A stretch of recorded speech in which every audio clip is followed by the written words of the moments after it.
प्रिय आत्मीय दाजुभाइ दिदीबहिनीहरू, हामी नेपालीहरूको घर आँगनमा नयाँ वर्ष 2082 आइपुगेको छ। नयाँ घाम, नयाँ ज्योति, नयाँ उत्साह लिएर आएको नयाँ वर्षको उपलक्ष्यमा देश तथा विदेशमा रहे बसेका सम्पूर्ण नेपालीहरूको सुख र शान्तिको मङ्गलमय शुभकामना। हरेक नयाँ वर्ष नूतन आशा र विश्वास बोकेर आउने, तर वर्षको बिदाईमा एउटा घनघोर निराशाका बीच हुने गरेको धेरै साल भयो। समाजका विभिन्न दल, वर्ग र जन समुदायले आफ्नो धारणा, आस्था तथा अभिव्यक्ति राख्न पाउनु प्रजातन्त्रको सुन्दर विशेषता हो। तर त्यस्तो धारणा र मान्यता प्रस्तुत गर्दा सबैले संयम अपनाउनु पर्दछ। केही दिन अघि जनप्रदर्शनमा जुन प्रकारको हिंसा, आगजनी, तोडफोड भयो, त्यसबाट जस प्रकारको मानवीय एवं भौतिक क्षति भयो, त्यो सुन्दा हामीलाई अत्यन्तै दुःख लाग्यो। नागरिक स्वतन्त्रता भन्दा ठुलो तन्त्रवाद हुँदैन।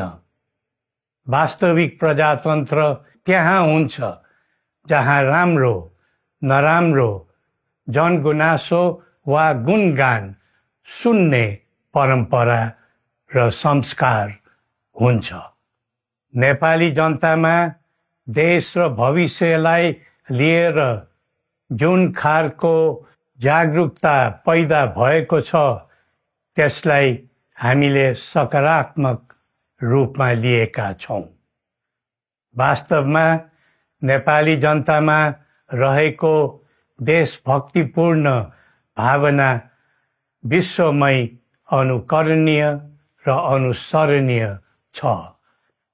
देशलाई विद्यमान जटिलताबाट मुक्त गराई शान्त, स्थिर र समृद्ध मुलुक बनाउने जागरुकता जुन पैदा भएको छ, नयाँ वर्ष 2082 मा नेपाली जनताको चाहना अनुसारको परिणाम हासिल हुने विश्वास थपिएको छ। मुलुकमा व्याप्त अशान्ति, अराजकता, निराशा र असन्तुष्टिबाट आम नेपालीलाई मुक्त गर्न नेपालको राज संस्थाले जहिले पनि योगदान पुर्याउँदै आएको विदितै छ। राष्ट्रियता र प्रजातन्त्रलाई मूल कार्य मान्दै जनभावना बमोजिम चल्ने बहुदलीय प्रजातन्त्र र संवैधानिक राज संस्थाको परम्परामा हाम्रो मान्यता रही आएको छ। वर्तमानमा बदलिँदो जनचाहनाको पनि कदर गरी राज्य शक्तिको स्रोत जनता नै हुन् भन्ने मन्जुरी सदैव स्थापित हुनु पर्दछ। राष्ट्र निर्माता श्री 5 बरामहाराज धीराजको दिव्य उपदेशलाई नै अबको राज्य सत्ताको मूल मन्त्र सोच्नुमा के होला?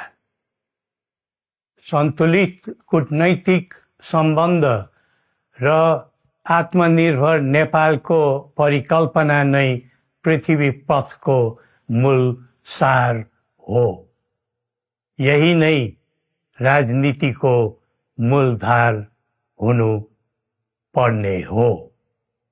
विश्वको बदलिँदो परिस्थितिलाई मनन गर्दै विश्वव्यापीकरण र स्वतन्त्र व्यापारका आधारहरूलाई चुनौतीको रूपमा लिँदै चरम आर्थिक मन्दी भोग्नु परिरहेको अहिलेको सन्दर्भमा नेपाल जस्ता विकासोन्मुख देशले आत्मनिर्भर अर्थतन्त्र निर्माणको कार्यमा अर्जुन दृष्टि लगाउनु पर्ने समय आएको छ।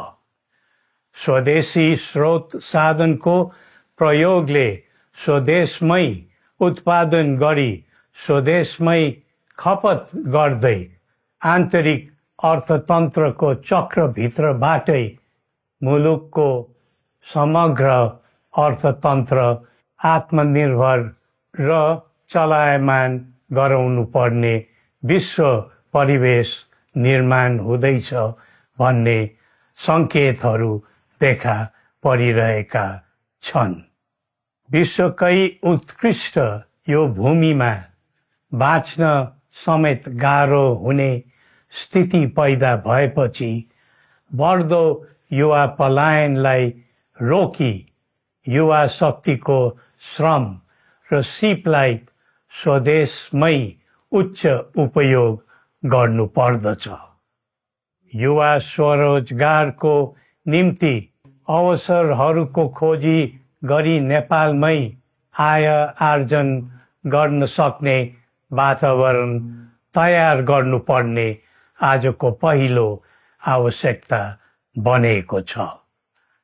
सबै नेपालीको तन, मन र ध्यान त्यसैमा लगाउनु परेको छ। विश्वभरि छरिरहेका नेपालीहरू एकताका सूत्रमा बाँधिन अब ढिला गर्नु हुँदैन।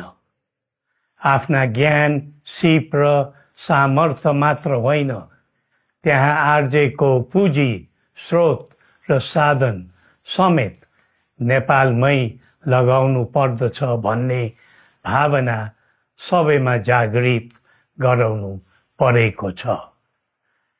प्रकृतिले दिएको स्वर्ग जस्तै सुन्दर हिमवत् खण्ड नेपाल सिँगार्न र विकासको विपुल फुक्न कसरी लाग्ने र लगाउने स्वदेश फर्क स्वदेश नै स्वर्ग भन्ने अभियान चलाउनु पर्ने आजको आवश्यकता भएको छ।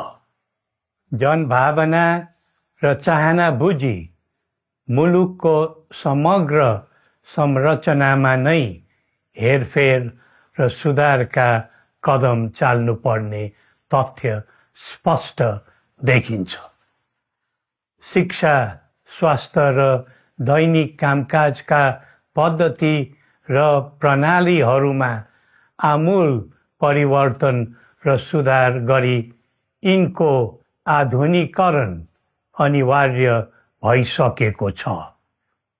युग प्रविधिको हो, सावधानीपूर्वक उपयोग गर्नु सकेमा राष्ट्रको योगदानमा ठूलो टेवा पुग्न सक्नेछ। सुशासन र भ्रष्टाचार मुक्त प्रशासन मूल नारा हुनु पर्दछ। हामी अस्थिरता, अशान्ति, अराजकता, विपन्नता र भ्रष्टाचारको अन्त्य चाहन्छौँ। त्यसका निम्ति नेपाली जनताबाट हुने हरेक प्रयासहरूमा एकबद्धता रहनेछ। मुलुकको गिर्दो अर्थव्यवस्था, रुग्न हुँदै गएको औद्योगिक उत्पादन, बढ्दो राष्ट्रिय ऋण र बेरोजगारी, रक्षात्मक बन्दै गएको राष्ट्रियता, राष्ट्रिय एकता, सामाजिक सद्भाव, मौलिक धर्म, संस्कृति तथा जनस्तरमा बढेको निराशा, असन्तुष्टि हाम्रो चिन्ताको मूल विषय हो। नागरिक पलायनसँगै पुँजी पलायन, भ्रष्टाचार र व्यथिति देशले थाम्नै नसक्ने स्तरमा झाँगिएको छ।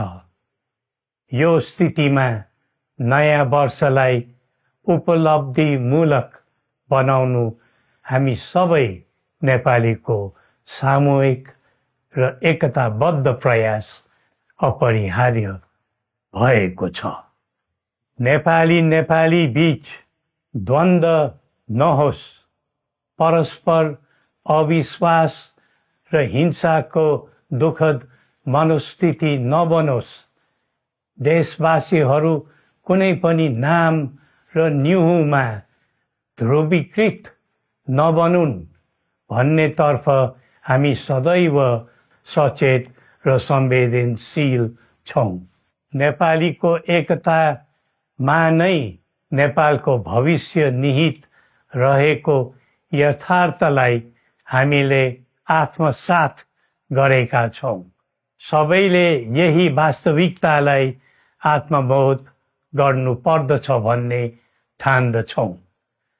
हाम्रा आह्वान हामी कसैको निजी स्वार्थपूर्तिका निमित्त होइन, कुनै खालको सैद्धान्तिकवाद वा विचारको होइन, समग्र राष्ट्रको स्वाधीनता, समग्र जनताको सम्प्रभुता तथा नेपाल र नेपालीको सुखमय प्रतिष्ठाको निम्ति हो। आफ्नै प्रकारको अग्रणी राष्ट्र हामीले नै बनाउने हो अनि आफ्नो स्वतः र अस्तित्व हामी आफैले उठाउने हो। संसार धेरै अघि बढिसक्यो, तर हामी यो वा त्यो वादको चक्रव्यूहमा फसेका छौं।